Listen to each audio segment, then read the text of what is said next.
So the last thing I want to go over here is the Pinpoint Framework.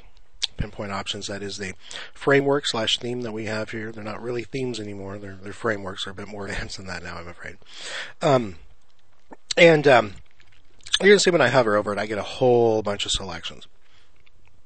And really, the only ones that are really valid are going to be right up to right here, font size, and then right down to social profiles. Other than that, there isn't really going to be anything here that you're going to find of much use. So what we're going to do is I'm going to just come in here to General Options, and I'm going to show you how simple and user-friendly the Pinpoint Framework is. So here, as you're going to see in General Options, you see Enable Responsive, and the responsiveness of our website is this right here. As it gets smaller, you see how everything changes. Okay. What if I just click off, and then I come over here and I click Save Settings? I've done nothing but just turn this little switch off. No magic, amazing, or wonderful changes to the code, nothing like that whatsoever. Okay, and instead now of a responsive site, give me a moment there. Once again, I apologize. I've been doing a lot of development on this framework, so it is not. It is running really, really slow right now. So now you're going to notice, my responsiveness. And I've done that with just the turn of a button. Of course, we want the responsiveness. There's no reason that we wouldn't want our site to be responsive. So I'm going to go ahead and turn that back on.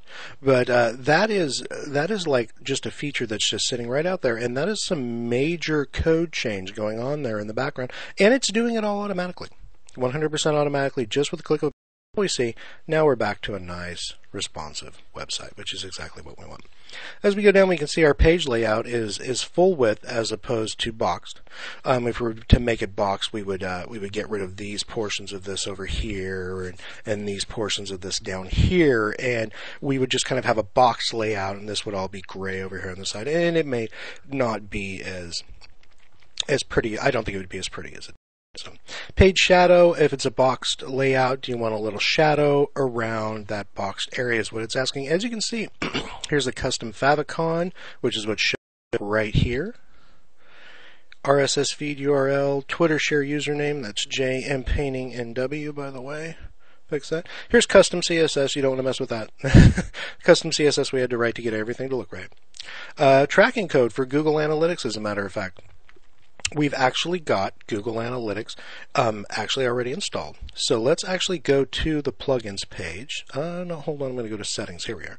And I'm going to open up Google Analytics, and just for good measure, I'm going to take the Google Analytics code, which is the only option here on the Google Analytics setting page. And I'm just going to go ahead and put that in there. Now, if I had an admin logo that I wanted to come up, I could upload that too, and that's going to be in the login area when you log into the administrative interface. That would allow you to put a picture there of your own. Enable Advanced Resolution slider options. We clicked this on because we want the slider to be responsive, which means that we want the height and width to adjust accordingly to certain breakpoints, and so that's why we've enabled that there. Some people will turn that off because it will reduce page loading time if they do so. Okay, so now I'm going to go ahead and just, now that I've made that change, and that is kind of a major change there with the Google Analytics, I'm just going to go ahead and our page is just fine, had no negative effects whatsoever. So back here. Come to background options, and that's in this area is what you see right here. You could easily change these backgrounds. You could say whether on or off. You could turn the background image completely off, and then it'll just show a plain white background. You can choose from any of these background images that you want. You could upload your own background image. You know, it's very direct and to the point what they're saying, and it's a very simple and easy to use interface. It's very self-explanatory. Here we could change the positioning of the logo, which we don't want to do in this particular interface. Here we have the logo itself. We could remove the logo and replace it. We want to make sure that it was one of similar size. We could change the spacing of the logo, but that's already been done with CSS, so we don't need to do that. I could change the message of this right up here if I wanted to right there. If I didn't want to show social icons in my header anymore, I could just turn those off right here.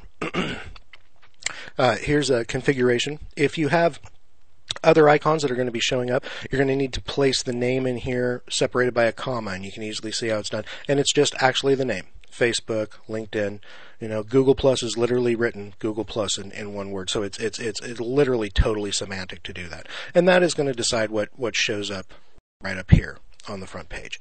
So here's some other subscribe and search abilities, and those add some things over here on this side of the bar, but they weren't so much relevant for this site, so we didn't go ahead and feature them there. There's not going to be any translation or anything like that, so we didn't put those in there, and that's basically what they're for, is for translation and logging in functionality and search functionality and stuff like that, which isn't very relevant for the site, so we didn't go ahead and put any of those in. If you do want any of those features in, they can be added right there, and if you need any of them configured, let us know. We'd be happy to go ahead and configure it. If you want to translate the page into another language and stuff, let us know. We'd be happy to go ahead and work on that for you. So here you see we've got logo, hover, fade. That tells me whether when I hover on that logo, do I want it to fade or do I not want it to fade.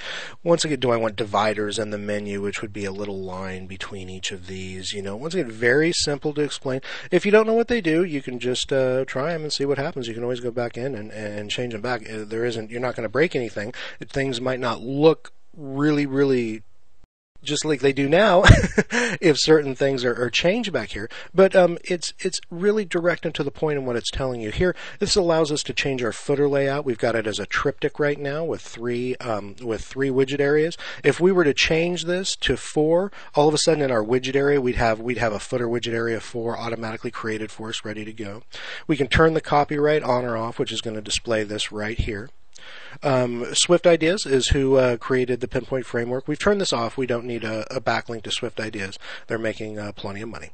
So here we have slider options, which give them some quick slider options. 6,000 means a 6-second duration between slides.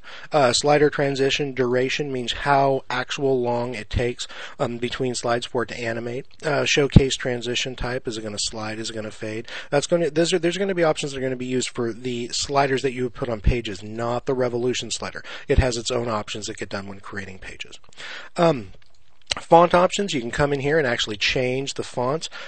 These are default fonts that you use that are on people's systems, and these are fonts that we've chosen for this system. We've chosen the Open Sans font for this system. It has a Metro-like effect, it has a Metro-like style to it, which goes very well with this particular purple color.